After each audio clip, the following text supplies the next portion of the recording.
जी तो अस्सलाम वालेकुम जी। हम फ़ैराडे लॉ डिस्कस करने वाले हैं। Faraday law of electromagnetic induction. Electromagnetic induction magnetic field में मैग्नेटिक फ्लक्स में आने वाली तब्दीली के नतीजे में जो ईएमएफ इंड्यूस होती है, इलेक्ट्रिक फील्ड इंड्यूस होता है, and that phenomenon is electromagnetic induction. तो जनाब हम माइकल फ़ैराडे का फ़ैराडे लॉ डिस्कस करने वाले हैं। मज़े की बात यह है कि ये फ़ैराडे का नहीं है फ़ैराडे का, लेकिन नहीं है। क्यों नहीं है? क्योंकि जो मैथमेटिकल डेरिवेशन आपके सामने बोर्ड पे लिखी हुई है, जिसको मैं अभी एक्सप्लेन करने लगा हूं, और एंड पे जो फार्मूला हमारे पास निकला है, फ़ैराडे ने ये थ्योरेटिकली बताया था, मैथमेटिकली ये डेरिवेशन फ़ैराडे की नहीं है। तो चूंकि ये एक्सप्लेन उसी बात को करता है, इसलिए ये फ़ैराडे लॉ कहलाता है। फ़ैराडे ने क्यों नहीं डिराइव किया, हमारे लिए क्यों छोड़ दिया? क्योंकि उस बेचारे को मैथमेटिक्स आता ही नहीं था। वो कोई बाकायदा स्टूडेंट नहीं था, किसी स्कूल कॉलेज यूनिवर्सिटी नहीं गया था, तो वो मैथ उसे आता ही नहीं था। उसने जितना भी उसका काम है ओनली एक्सपेरिमेंटल वर्क, एक्सपेरिमेंट किया, जो रिजल्ट आया उसे बता दिया, जस्टिफाई कर दिया। तो मैथमेटिकल काम चूंकि उसे आता ही नहीं था, इसलिए इक्वेशन वगैरह पे उसने कभी कोई काम नहीं किया। तो बहरहाल चलें जी, काम शुरू करें। जो फ़ैराडे के नाम से मनसूब है, जो फार्मूला, जो इक्वेशन डिराइव करते हैं, Faraday law of electromagnetic induction. ये देखिए जनाब, सूरत हाल हमारे सामने है। हमारे सामने जनाब एक मैग्नेटिक फील्ड है बाहर से अंदर को, इसके अंदर कंडक्टर पड़ा हुआ है, एल लेंथ का कंडक्टर हमारे पास पड़ा हुआ है। तो जनाब इस कंडक्टर को हम ड्रैग करेंगे, खींचेंगे, ध्रुव के ले जाएंगे, ध्रुव के मतलब खींच के ड्रैग करके ले जाएंगे v वेलोसिटी से। और जब आप कंडक्टर को खींच के ले जाएंगे, लूप ये वैसे ही कंप्लीट होगा।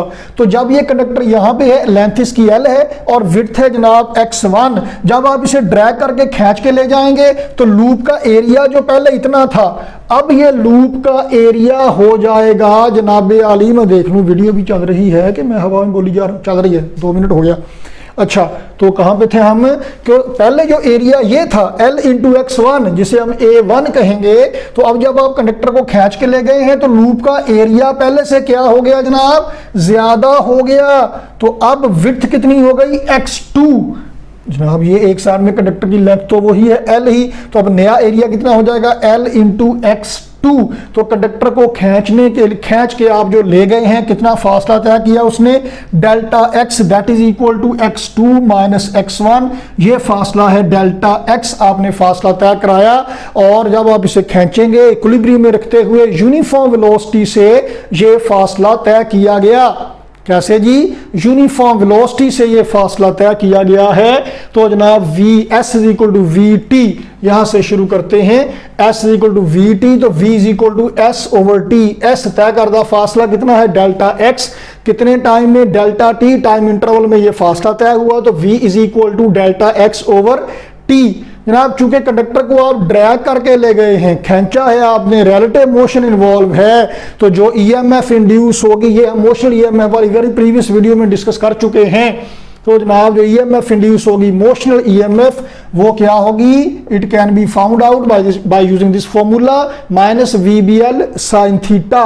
तो ये जो ईएमएफ इंड्यूस होगी, यहाँ पे याद रखिएगा, पिछली वीडियो में भी आपसे कहा था जरा जोर दे के ध्यान रखना है कि ये एंगल थीटा किस किस के दरमियान बनने वाला एंगल है?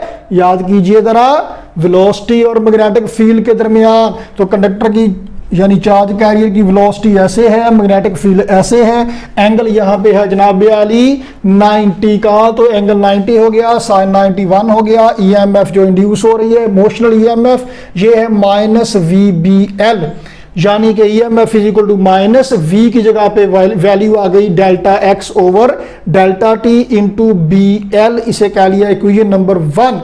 चलें अब कुछ और काम करें। पहले लूप का एरिया था, एरिया A1 कह लीजिए, length into x1, A1 is equal to LX1। नया एरिया कितना हो गया लूप का? जब आपने कंडक्टर को खींचा, एरिया ज्यादा हो गया, एरिया चेंज हो गया। ये एरिया चेंज करके ईएमएफ इंड्यूस करना भी वेरी फर्स्ट वीडियो इस चैप्टर की डिस्कस किया था हमने। तो नया एरिया है A2, that is equal to L into, ये फासला है x2, LX2। तो एरिया में तब्दीली कितनी आई? फाइनल एरिया जो ज्यादा बड़ी वैल्यू में से छोटी वैल्यू माइनस कर देते हैं, A2 minus A1 is equal to LX2 minus LX1 आना है, L कॉमन आ गया, into x2 minus x1। x2 minus x1 को डेल्टा x कह लीजिए और A2 माइनस A1 को डेल्टा A कह लीजिए। तो क्या बन गया जनाब? Delta A is equal to L delta x आ गया। अब जनाब इक्वेशन 1 को ज़रा रीअरेंज करते हैं। E M F is equal to minus delta x into L divided by delta t, और बी मैग्नेटिक फील्ड इंटेंसिटी वैसी आ गई है। ठीक है जनाब, E M F is equal to minus delta x into L over delta t B, लेकिन L delta x किसके बराबर है? डेल्टा ए के। तो क्या बन गया? E M F is equal to minus delta A over delta t into B. चलें जी आगे चलें। E M F is equal to minus, जरा रीअरेंज करके इसको लिखते हैं, minus B delta A over delta t, इसे कह लीजिए इक्वेशन नंबर 2। चलें जी, अब हम जरा इसको फिर सेटअप जरा बनाते हैं। वैल्यू पुट करने के लिए यहाँ पे बी डेल्टा ए की वैल्यू पुट करने के लिए मैग्नेटिक फ्लक्स क्या होता है? बी डॉट ए यानी बी ए कॉस थीटा। जरा याद कीजिए, याद कर मेरे हम नफस, जरा याद कर, ये जो एंगल थीटा है फॉर्मूले में किस किस के दरमियान होता है? बी और ए के दरमियान एंगल होता है। तो यहाँ देखते हैं ये एंगल कितना है? बी मैग्नेटिक फील्ड किधर को है? ऐसे ऐसे, और एरिया किसका? एरिया मैग्नेटिक फ्लक्स में सरफेस का एरिया। तो यहाँ पे एरिया किसका है? लूप का एरिया। चाहे ये वाला कह लें चाहे ये वाला कह लें, एक ही बात है, एरिया सेम डायरेक्शन में है। ये लूप पड़ी है। एरिया किधर को होता है? जिधर को सरफेस पर परपेंडिकुलर हो। ये लूप है, ये कॉइल है जनाब, इसका एरिया किधर को है? जिधर को इस पर परपेंडिकुलर है, ऐसे। तो एरिया बी और magnetic field B same direction में है, यानी कि बी और ए के दरमियान एंगल कितना है? 0। जरा याद रखिएगा ध्यान से, यहाँ पे ये एंगल थीटा और है, यहाँ पे जो एंगल थीटा था ये और है। तो यहाँ पे थीटा 0 है, cos 0 1 हो गया। मैग्नेटिक फ्लक्स क्या हो गया? बी ए। तो बी और ए का प्रोडक्ट है मैग्नेटिक फ्लक्स। ठीक है, अगर ए की जगह पे लिखें delta A area, delta A area है चेंज इन एरिया, तो एरिया चेंज होगा तो उसकी वजह से मैग्नेटिक फ्लक्स भी चेंज होगा। तो एरिया की जगह पे अगर डेल्टा ए है तो फ्लक्स की जगह पे भी लिखा जाएगा क्या? Delta phi. तो इस इक्वेशन को हम लिख सकते हैं delta phi is equal to B delta A. मोअज़्ज़ज़ खातिनो हजरात, इक्वेशन 2 में देखिए बी डेल्टा ए, उसकी जगह पे डेल्टा फाई आ जाएगा। अगर यहाँ पे फाई के साथ बी ना भी लिखा जाए तो अंडरस्टूड है कि यहाँ पे ये मैग्नेटिक फ्लक्स है, एमी इलेक्ट्रिक फ्लक्स की तरफ नहीं सोचना। तो जनाब E M F induced E M F is equal to minus delta phi over delta t. अब देखें फॉर्मूला निकला है मोशनल ई एम एफ से ही, लेकिन इस फॉर्मूला में अब मोशन का कोई जिक्र नहीं है, वेलोसिटी का कोई जिक्र नहीं है। तो ये जनरलाइज्ड फॉर्मूला बन गया मोशनल ई एम एफ का। ये क्या कह रहा है कि induced E M F is equal to negative of change in flux with respect to time. Change in flux with respect to time का मतलब क्या है? Rate of change of magnetic flux. क्या है? Rate of change of magnetic flux. तो इसका मतलब है कि जो ईएमएफ इंड्यूस होती है, ये वो बात है जो मैं पहली वीडियो से कह रहा हूं, क्योंकि यहाँ पे आगे हमने यहाँ से आगे यही कहा करना है, जरा जुबान पे चढ़ जाए। तो ईएमएफ जो इंड्यूस होती है it is equal to negative of, negative sign को बाद में देख लेते हैं, negative of rate of change of magnetic flux. तो इसका मतलब यह है कि rate of change of magnetic flux जितना ज्यादा होगा, इंड्यूस होने वाली ईएमएफ भी उतनी ही ज्यादा होगी। वो असल में वेलोसिटी जितनी ज्यादा होगी ईएमएफ ज्यादा इंड्यूस होगी, क्योंकि वेलोसिटी ज्यादा होने से मैग्नेटिक फ्लक्स में आने वाली तब्दीली भी ज्यादा हो जाती है।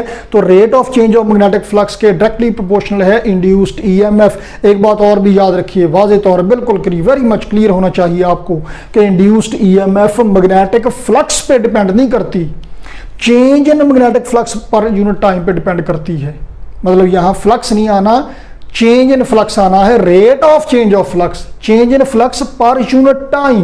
तो फ्लक्स की एब्सोल्यूट वैल्यू से ऐसा उसको गर्ज नहीं है। हाँ, वो एब्सोल्यूट वैल्यू कितनी तेजी से चेंज होती है। फ्लक्स है 10 वीबर, आपने कंडक्टर को खींच के, कॉइल को, लूप को खींच के मैग्नेटिक फील्ड से बाहर निकाल लिया, बाहर निकल के कितना हो गया? 0 वीबर।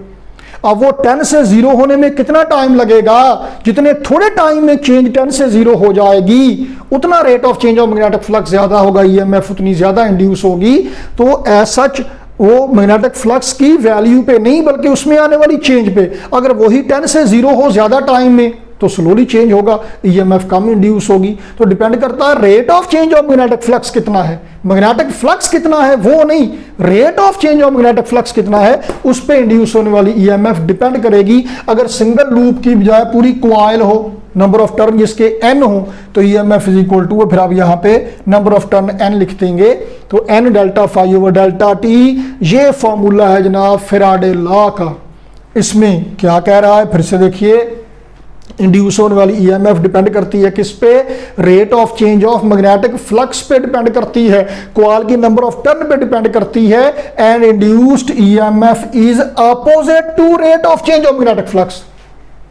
इंड्यूस्ड, ये नेगेटिव साइन क्या बता रहा है कि ये दोनों एक दूसरे के, अब नंबर ऑफ टर्न के अपोजिट होने की तो सेंस कोई नहीं है, तो EMF is opposite to, induced EMF is opposite to delta phi over delta t.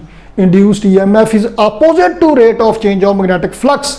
ये induced EMF rate of change of magnetic flux के डायरेक्टली प्रोपोर्शनल है, लेकिन उसके अपोजिट है। ये अपोजिट कैसे है, इस बात को एक्सप्लेन करता है लेंज़ेस लॉ।